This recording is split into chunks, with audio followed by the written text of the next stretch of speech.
Hi guys, welcome back to my channel. Our video for today is all about Manny Pac-man Pacquiao vs GGG fight study. But before that, subscribe first on my YouTube channel. And click the notification bell to keep you updated on my latest video uploads.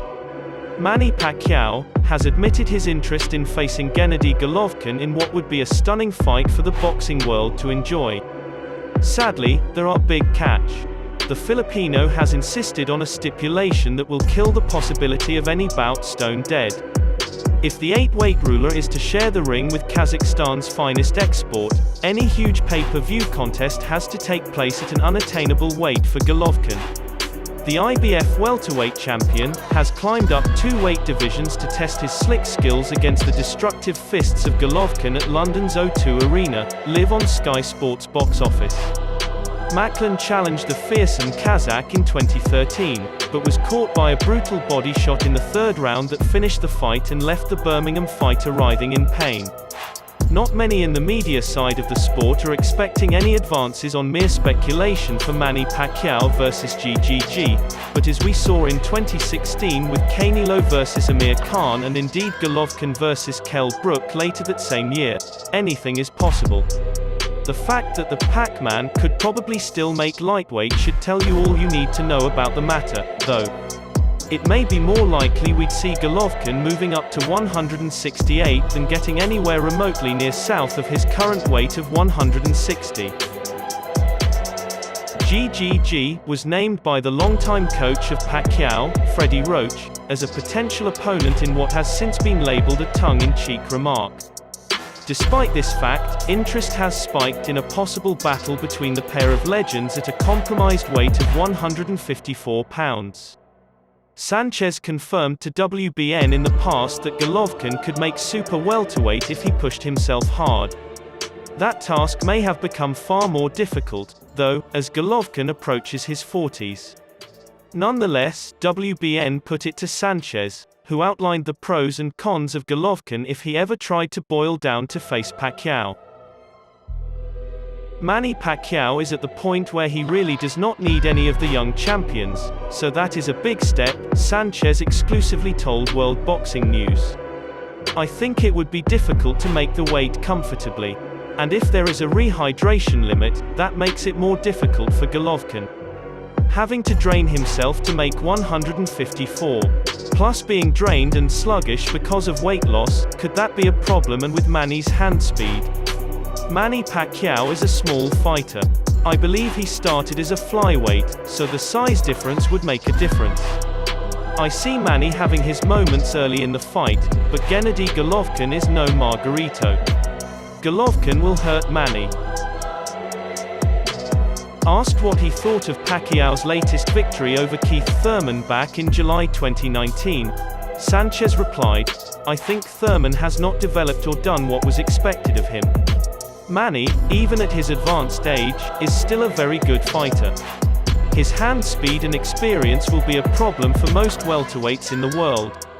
Splitting in 2019, the situation between Sanchez and Golovkin ended on a rather sour note.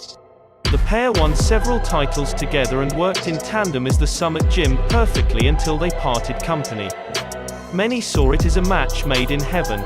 Golovkin has since linked up with Jonathan Banks, regaining the unified world middleweight crown last October. While there are few, in the boxing stratosphere, looking past the May 2nd bout scheduled to take place between Manny Pacquiao and Floyd Mayweather, in Gennady Golovkin, one of the illustrious duo may well have an opponent in waiting.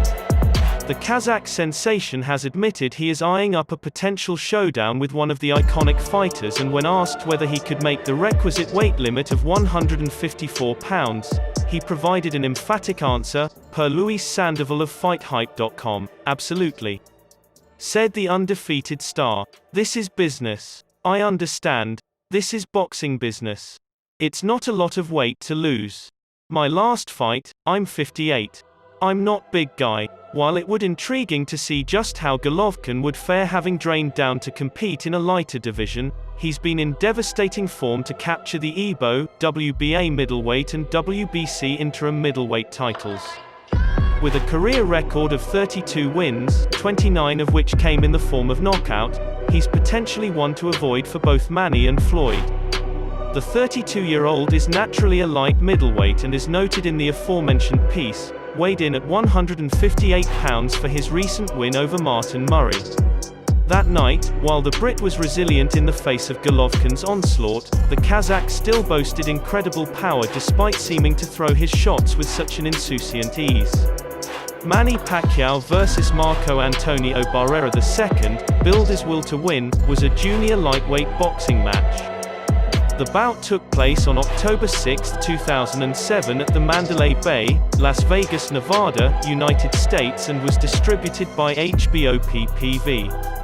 Barrera vs Pacquiao. The second Barrera fought Pacquiao in a rematch bout for the WBC International Super Featherweight title on October 6, 2007 in Las Vegas. Barrera was defeated by a unanimous decision with scores of 118 to 109, 118 to 109, 115 to 112.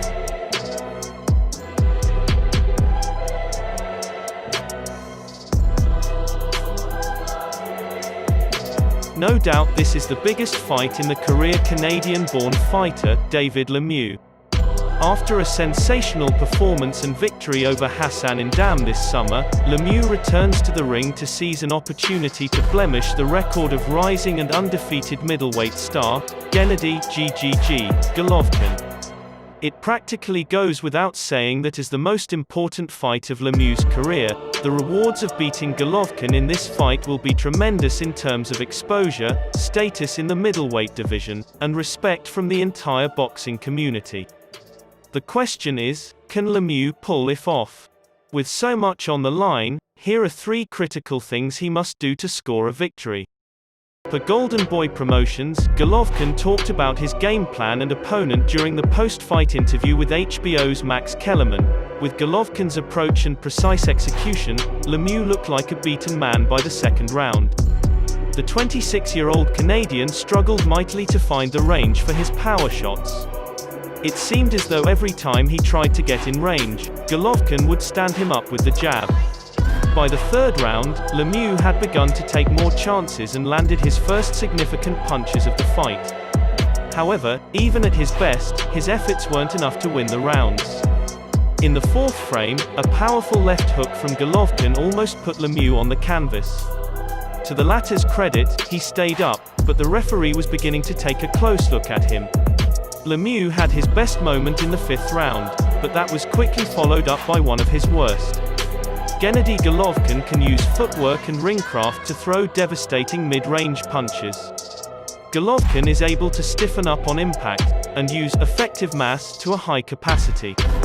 The hardest punches are thrown at mid-range, optimizing that length-force relationship.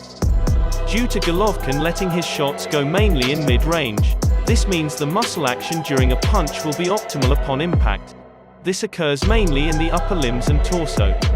We understand that working predominantly within the mid-range of your opponent is a difficult skill to master. That's why Golovkin is at the top of his game. Therefore, our task from a strength and conditioning perspective is to help our boxers become more effective punchers over different ranges. Excellent footwork, and a work ethic that would put even Olympians in disbelief. Add to that his ability to continually improve even at the top level. These traits on their own would make a lot of fighters great. But it's the Pac-Man's heart that puts him over the top. Everybody knows by now just how devastating that left fist of Manny Pacquiao can be. That left hand of doom, combined with the hellish fury that the Pac-Man is known to unleash in the ring, has crushed great fighters from 112 to 147 pounds. Well, that didn't take long. On Saturday night, Genady Golovkin, 31-0, 28 KO, made quick work of a less than competitive Marco Antonio Rubio, the 1st of July '59. With a powerful combination, Golovkin stopped Rubio in the second round. In the first round, Rubio looked as if he would offer a spirited effort. He responded to a hard shot with his own combination. The second round was a different story. When Golovkin landed a heavy uppercut and followed it up with a fight hand on top of the head, Rubio hit the deck and didn't rise to his feet to beat the count.